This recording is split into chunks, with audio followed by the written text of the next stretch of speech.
Good afternoon and welcome to Quest Club for March 20th, 2026. Thank you for being here today. We're now on the 79th day of the year and we have 285 days left in 2026. In 1774, the British Parliament passes the first of the intolerable acts, the Boston Port Act, which closed Boston Harbor until colonists would pay for the damages following the Boston Tea Party. Today's invocation will be given by Angie Quinn. So for any of you who have been following and doing Ramadan, Eid Mubarak. If you have any friends, let them know, Eid Mubarak. Today is the day that it has ended and they don't have to fast anymore. It's also the first day of spring. So and with that in mind, here's a little bit from Ralph Waldo Emerson. We thank thee for flowers that bloom about our feet, for tender grass so fresh, so sweet, for song of bird and hum of bee, for all things fair we hear or see, we thank thee. For blue of stream and blue of sky, for pleasant shade of branches high, for fragrant air and cooling breeze, for beauty of the blooming trees, we thank thee. For the, I've never actually tried to read from a photo before. For this new morning with its light, for rest and shelter of the night, for health and food, for love and friends, for everything thy goodness sends, we thank you. Today's topic is Women's Footwear, Yesteryear and Today, presented by Joan Goldner. Now, Joan grew up in Chicago where she sang professionally as part of a girls' trio, the Lassies. They cut 4 records on the Decca label and sang on the Chicago theater stage.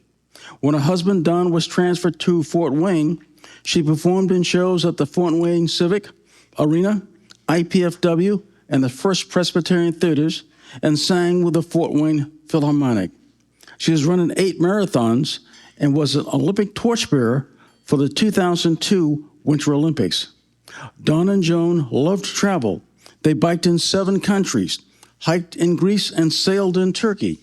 In Fort Wayne, she was the marketing director of the Metro YMCA, vice president of development for the Chamber of Commerce, executive director of the Fort Wayne Sports Corporation, donor relations director for the Fort Wayne Philharmonic, and interim director of the Fort Wayne Museum of Art.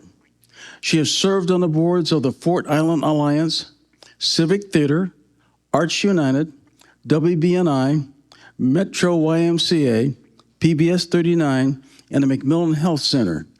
She and Sharon Eisbach co-chaired the City Bicentennial Celebration in 1994 and developed the Neighborhood Lasting Legacy Program. Currently, she delivers food packages for the Homebound Meals Program and waits tables for the Trinity English Lutheran Church Thursday Evening Food Assistance Program. Although Joan loves Fort Wayne, her happy place is the family cottage on the shores of Lake Michigan, where she hikes and kayaks and enjoys long walks on the beach with her 2 children and 2 grandchildren. Please help me welcome Joan Goldner. I have a confession to make. When Al called me last spring with the news that I was going to give a Quest paper in 1926, and my topic was the evolution of women's footwear, I was not thrilled. Actually, I was sort of horrified. How frivolous and possibly totally uninteresting to maybe half Quest members, including me. But then I took a deep breath, thought about it, did a bit of research, and to my utter joy, I realized one inescapable truth, that a woman's role in society is mirrored in the shoes she wears. So with a bit of poetic license, here's my Quest paper, The Evolution of Women's Roles in Society and the Shoes They Wore. I bet if each woman here went through her shoe collection, she would often see her own stories reflected in her footwear. Throughout history, women's roles in society have evolved dramatically, shaped by economic systems, cultural expectations, political movements, and technological change. These shifts transform not only a woman's rights and their opportunities, but also what they wore, especially their footwear. Footwear reflects a mobility, labor demands, social expectations, and ideas of beauty. From restrictive medieval footwear, shoes for work, high fashion heels, and modern athletic shoes, the evolution of women's footwear provides a revealing lens through which to examine broader social change. Our shoes tell a surprisingly rich story. In Greece and Rome, In ancient societies, footwear was primarily functional, designed to protect feet from rough terrain and harsh climates. Crafted from natural elements, these early foot coverings were both utilitarian and crude. No aesthetics. In Greece and Rome, women's sandals and soft leather shoes signaled class and occasion, with decoration and color reserved for the elite. Footwear became a social ID card. The more straps and intricate the design, the higher your rank. At this time, there was no real difference between women's and men's shoes. Interestingly, heels were originally for men. Persian cavalry in the 10th century used them to lock their feet into stirrups.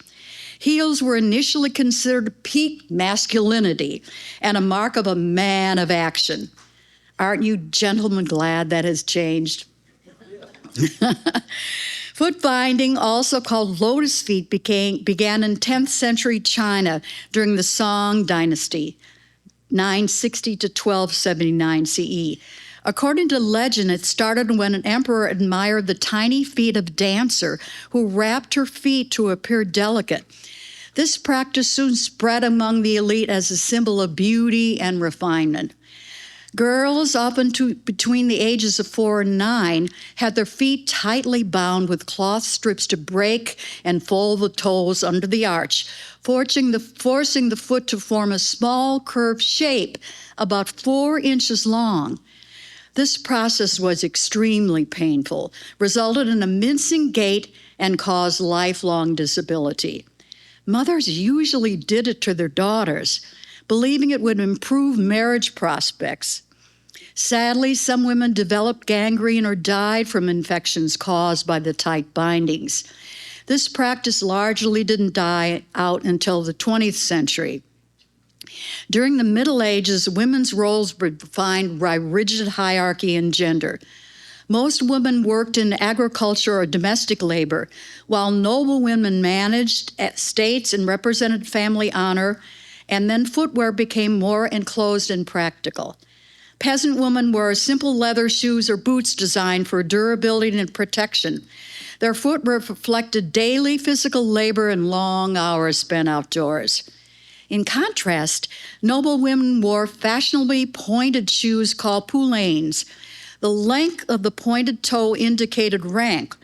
Some shoes were so long that they were stuffed and fastened by gold and silver chains to bracelets beneath the knee. In 14th century England and France, authorities attempted to regulate the length of poulaines through sumptuary laws because excessively long toes were seen as symbols of vanity and moral excess. These laws reveal how footwear became tied to both class identity and limited female mobility. The Renaissance brought dramatic changes in fashion, including footwear. Expanding trade networks and artistic expression reshaped ideals of beauty and refinement. It wasn't until the 15th century that the notion of a high heel being feminine began to take place. In Venice and Spain, women often wore towery platform shoes known as chopins, heels sometimes exceeding 20 inches in height. Try that. These shoes protected gowns from muddy streets, but also elevated the wearer physically and symbolically. Venetian courtesans became famous for wearing extremely tall chopins, often as high as 24 inches, which signified both luxury and social prominence. Visitors to Venice wrote astonished descriptions of women needing servants to steady them while walking. Heels gained prominence in the 16th and 17th centuries, usually worn by both men and women, again to signify power and status. In England and France, the high heel was actually outlawed for a time, as it was a shoe favored by prostitutes. Around this time, the high heel was ridiculed by members of high society, religious commentators, and even the great William Shakespeare. It wasn't until 1533 that the idea of a low sole with a high heel was seen as ladylike, thanks to the royal wedding of Catherine de' Medici, who married the Duke over Orleans whilst wearing riding heels. It wasn't until the 19th century, however, heels were still largely worn by only aristocratic men, such as Louis XIV of France, who favored them to make up for his short stature. The 18th and 19th centuries saw the first real technological shift in shoemaking, the French Revolution shift. Before the Revolution, heels were for the aristocracy, men and women. After 1789, they were seen as frivolous and royalist.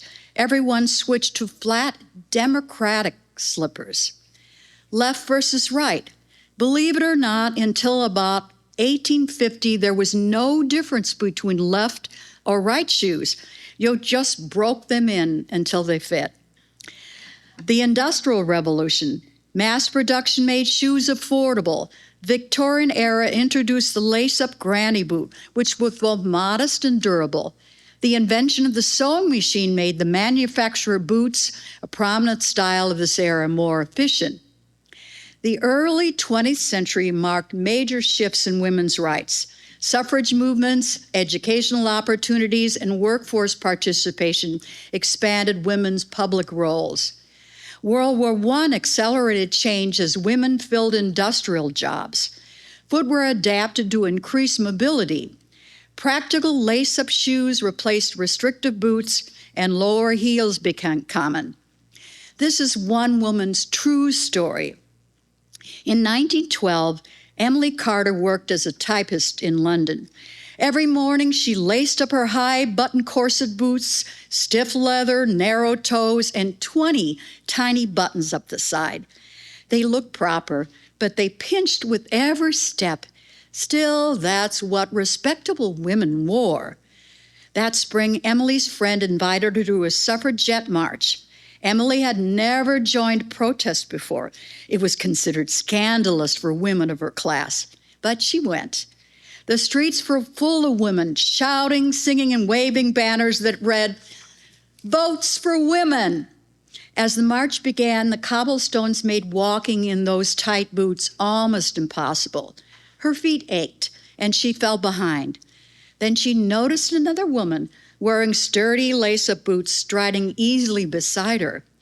"You can't march for freedom," the woman said, "if you can't even walk." Emily stopped and unbuttoned her corset boots right there in the street. She took them off and carried them in her hands, walking barefoot the rest of the way. The newspapers later called it unladylike. Emily called it liberating. From that day forward, she refused to wear shoes that hurt. She joined the suffragettes movement, and her discarded boots, later displayed in a women's museum, became a symbol of both comfort and courage. Photographs of that day show women in white dresses and practical shoes marching for the vote, a visual message that women could be both graceful and politically involved.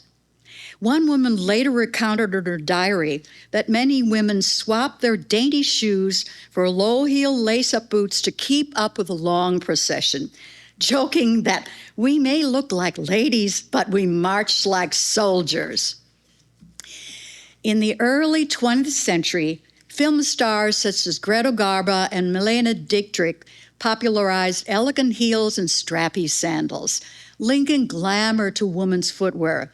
Designers began creating shoes specifically for movie costumes, which later influenced everyday styles, helping to establish the stiletto as a symbol of sophistication. Mary Janes and T-straps were popular in the 1920s and continued to be throughout the following decades. They allowed women to dance, walk, and move freely in public spaces. The Mary Jane with its Cuban heel and single strap design became the perfect middle ground between comfort and style. During World War II, leather and rubber were strictly rationed for military use, and with steel and high-grade leather unavailable, designers turned to non-rationed materials like cork and wood. The iconic court wedge was born out of necessity because it was lightweight and didn't require the steel supports used in traditional heels. Shoe uppers were often made from woven straw, hemp, or canvas, rather than restricted animal hides. With 1/3 of the leather supplied allocated to the Army, any sort of perceived wastefulness was immediately forbidden. No decoration nor embellishments were allowed, and choice of colors were reduced. Heel heights shortened as to not exceed 2 5/8 inches. Leather boots couldn't be taller than 10 inches. This led to the popularity of the loafer and the Oxford, styles borrowed directly from men's closet that offered durability for a woman on the move. Then World War II required women to enter factories and military support roles. Practical footwear, including work boots and sturdy shoes, became essential. Rosie the Riveter, the cultural icon representing women factory workers, is frequently depicted wearing durable work shoes designed for safety and long shifts. After the war, cultural emphasis shifted toward domestic femininity and consumer culture. The 1950s introduced the stiletto heel, symbolizing elegance and glamour, and Hollywood stars such as Marilyn Monroe helped popularize them. The name comes from the Italian stiletto, a dagger with a narrow needle-like blade, reflecting the heel's sharp, piercing, and slender appearance. To understand the modern stiletto, you have to stop thinking of it as a shoe and start thinking it is a feat of structural engineering. Before the 1950s, high heels were made primarily of wood or plastic, which meant they had to be relatively thick to support a person's weight. The magic of the stiletto lies in its ability to support roughly 60 to 70% of a person's weight. At the heart of every high-quality stiletto is a steel-tempered shank. This is a thin strip of metal tucked between the insole and the outsole.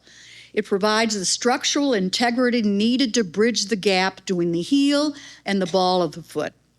Without it, the shoe would simply buckle under the wearer's weight. A well-engineered stiletto is designed to align the wearer's center of gravity. If the heel is placed too far back, the wearer feels like they're tipping forward and the shoe feels unstable. Modern designers use computer-aided design to ensure the pitch, the angle of the foot, is steep enough for aesthetics, but balanced enough for a somewhat natural gait. Stilettos, while extremely less extreme than Eastern lotus feet or Western chopins, contain echoes of those historical fashions for the way they asked women to prioritize style over mobility. At the same time, thank goodness, casual shoes like loafers became popular for daily activities. At the start of the 20th century, women's sports shoes were nearly non-existent. Women participating in sports like tennis, croquet, or cycling often wore modified boots or heeled shoes. Around the 1910s and 20s, canvas sneakers with rubber soles became popular for women's leisure or light sports. In the 30s and 40s, as women began playing sports more seriously, track, basketball, tennis, companies started designing lighter, more flexible shoes. But it wasn't until the 70s that Nike and Adidas began producing running shoes designed specifically for a woman's foot. I remember when I started running and then training for my first marathon, they did have women's running shoes, but they mostly came in baby blue, pink, and purple, which I couldn't stand. So I was forced to buy men's shoes in a smaller size. I could get them in tan or brown. In the 1960s and 70s, pop icons like Twiggy and the Supremes popularized go-go boots and mod footwear, making bold, colorful shoes a fashion statement. The go-go boots were low-heeled, white vinyl, and mid-calf in height, and often wore with miniskirts. I confess that I had a pair, and I'm sorry I didn't keep them, although they weren't terribly comfortable. Vinyl does not breathe. In 1966, the song "These Boots Are Made for Walkin'" was released by a go-go boot-wearing Nancy Sinatra, who is credited with further popularizing boots. She sang, "These boots are made for walkin', and that's just what they'll do. One of these days, these boots are gonna walk all over you." And then that's it for the singing. In the 1980s, there was the aerobic explosion. Jane Fonda and fitness culture made sneakers a fashion statement. Brands like Reebok thrived with stylish, supportive shoes for gym workouts, aerobics, cross-training, and casual wear. Athletes and pop stars began influencing sneaker culture. Madonna, Michael Jackson, and later the Spice Girls all made athletic-inspired or platform shoes mainstream. The 1990s brought female athletes like Serena Williams and Mia Hamm to inspire a new generation, and endorsements from women became more common. Sneakers began appearing with jeans and sportswear. Women's models became more colorful and expressive. Women's running shoes now incorporated biomechanical research, narrower feet, heel-to-toe drop, arch support, and motion control specific to female runners. Memory foam, gel cushioning, lightweight mesh, and shock absorption technologies became standard. Later came eco-conscious designs and recycled materials. There were broader size ranges of designs that celebrate diversity and comfort. Today, in the 21st century, women participate fully in every sphere of society. Their footwear reflects diversity, practicality, and personal identity. Extreme stilettos, kitten heels, and Ugg boots entered footwear fashion, along with global fashion influences in celebrity culture, with the rise of Malala Blahnik and Louboutin. And we certainly can't forget Crocs. When I'm up in Michigan for the summer, I live in Crocs. They are perfect for beach walks and kayaking, and also very ugly. Athletic shoes are engineered for performance. Professional flats support long work days, and high heels are mostly worn by choice rather than obligation now. Modern footwear trends also reflect sustainability concerns, ergonomic design, and cultural expression. Gender-fluid designs and sustainable material like vegan leather and recycled fibers are used. Along the way, our average shoe size has grown. Over the past few decades, this average has increased from a size 7 or 7.5 to the current average of 8 or 9. Sizes 6 through 11 account for the vast majority of all shoes sold. The average American woman owns approximately 17 to 19 pairs of shoes. I expect you will all go home and count your shoes now. Some surveys show that 50% of women own 10 pairs, while 13% own more than 30 pairs. The most expensive women's shoes in the world are bespoke creations featuring solid gold, rare diamonds and rubies, and even meteorite fragments, like the Moonstar shoes by Antoni Vetri for $20 million. A pair of the ruby slippers worn by Judy Garland in the Wizard of Oz movie sold at auction for over $32 million. For luxury shoes available for purchase retail, brands like Malala Blahnik, Christian Louboutin, and Jimmy Choo offer premium options with prices for specific highly embellished or exotic leather models, often ranging from $1,000 to over $10,000. In 2015, several major companies revised dress codes after women protested requirements to wear high heels at work. These policy changes reflected modern priorities of comfort, equality, and workplace safety. Over the centuries, women have gained rights and mobility, prompting footwear to become more practical and versatile. Feminist movements and modern social change further expanded choice, emphasizing comfort, empowerment, and self-expression. Today, women select footwear based on personal identity, professional demands, and lifestyle, rather than social obligation. From suffragette sturdy walking shoes to modern sneakers and professional flats, women's footwear tell a powerful story of progress. Throughout history, women's shoes have reflected the changing roles and attitudes toward women. From simple sandals to decorated shoes, women's shoes have evolved alongside women's fashion. We've reached the age of great variety, where shoes are as diverse as the women who wear them.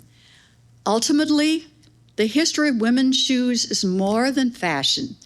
It is the story of women stepping forward into new roles, new rights, and new possibilities. May it be so.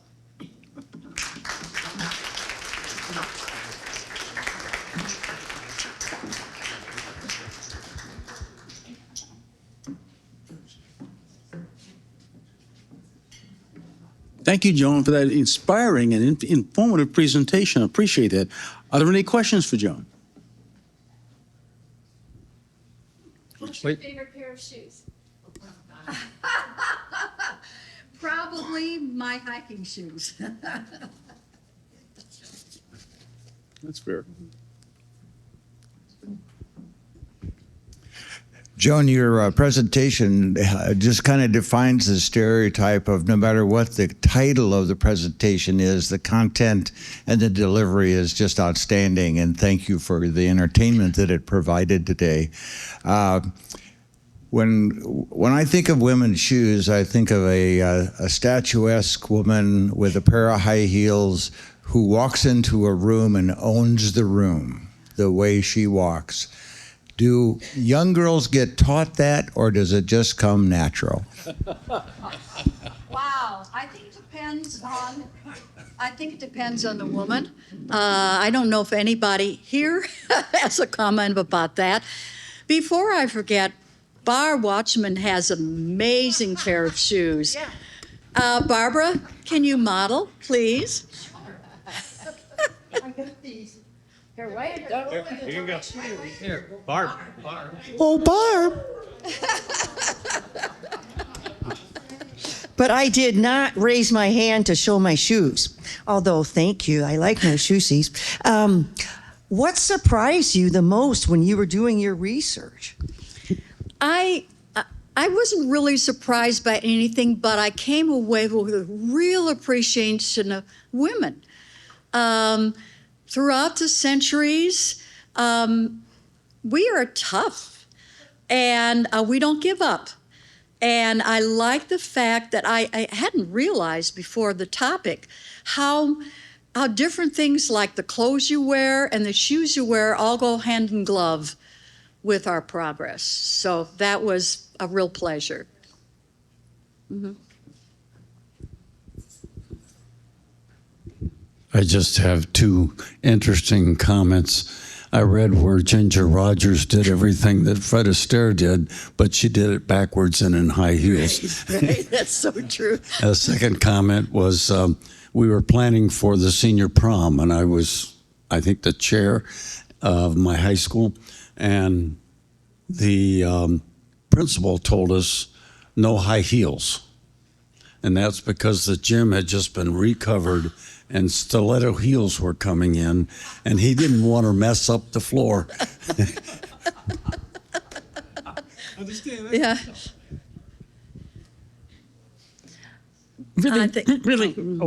Really fun paper. Thank you so much. I just have like a couple comments. I can no longer wear high heels because I have problems with my toes. But I find that when I walk into a store and I see those shoes that are delicate with like fun designs, and they have a heel, and I remember how I walk in heels, I really miss them. And I don't know if that's like something that's been socialized into me or what that is, but I regret that I can't wear them anymore. They're just impossible for my feet. I'd just be hobbled and unable to move. Yeah. And then my other thought is shoes are really an extension of function. Seeing Angie made me think of the Fort Wayne Ballet, not just your sneakers. I'm wearing too.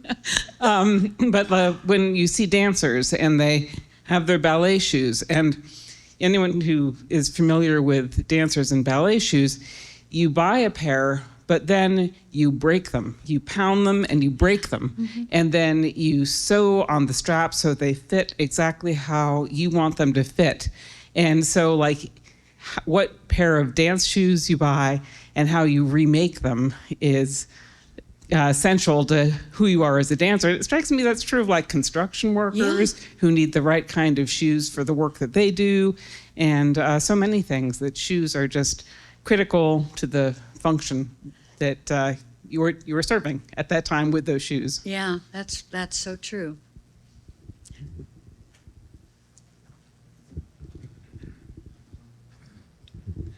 Well, thank you, Joan. That was a fine step forward, aided by your wonderful voice. Thank you. Thank you.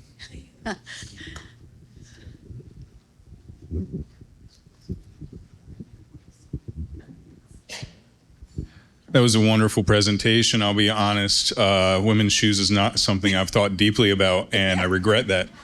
Thank you for being here. You think about the evolution, maybe an impossible question, but where do we go from here? Like, any thoughts? I know minimalist shoes are coming in with low drop. I've got a buddy who's big into minimalist shoes. Like, is there anything that's coming in that you might see in the future of women's shoes? I honestly don't know, but I think women will have much more of a driving force in what happens. My guess is that more women are designing shoes and having men much more input. So my guess is that that will happen. Joan, delightful paper. Thank you so much. An observation came to mind as you were talking, and that is that women have had their footwear in many ways designed by men to create the image of the woman that they find most appealing, but that women have also used footwear to attract men. That's a good point. One other quick thing, I had an unfortunate experience with a shoe that sent me to the emergency room. So I was doing Guinevere and Camelot out at Follinger's Theater when we used to do outdoor musical theater. And dress rehearsal night, somebody had not swept the stage properly, and I stepped on a tack, and it attached the shoe to my foot. And so we couldn't get it off without, so it enabled me to go to the emergency room where they took the shoe off the foot, gave me a tetanus shot, cleaned it, everything, and I did the next couple of nights for serious padding on the bottom of my foot. So their shoes can be dangerous. Notice there's a lot of men with comments. Yeah. I just wanted to make a plug. Toronto has a lot of really good museums and venues, but if you're there, go to the Baja Shoe Museum. It's really worth the trip. Mm-hmm. Okay. What? Joan, thank you very much. Having proposed this topic, yes. I think horrified is a bit of an exaggeration, perhaps. Sorry. But I have to say, what a wonderful job you did. And to the question about young women, are they taught to walk in high heels? If you've ever been out on prom night at a restaurant, you can see that they have not been taught to walk in high heels. Great, too.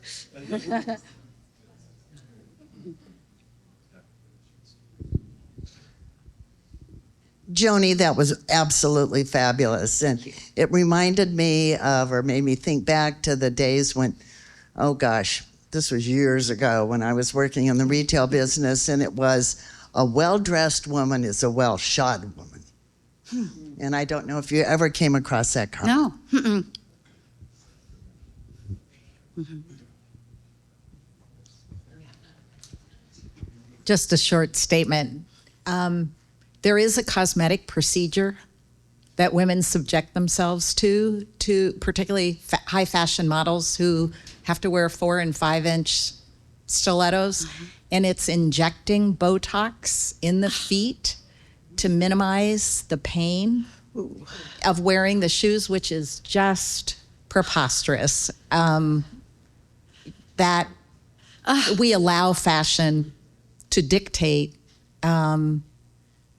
bodily injury. Oh my gosh! Yeah, that could have lasting effects. It's Botox is short acting, but really. Yeah.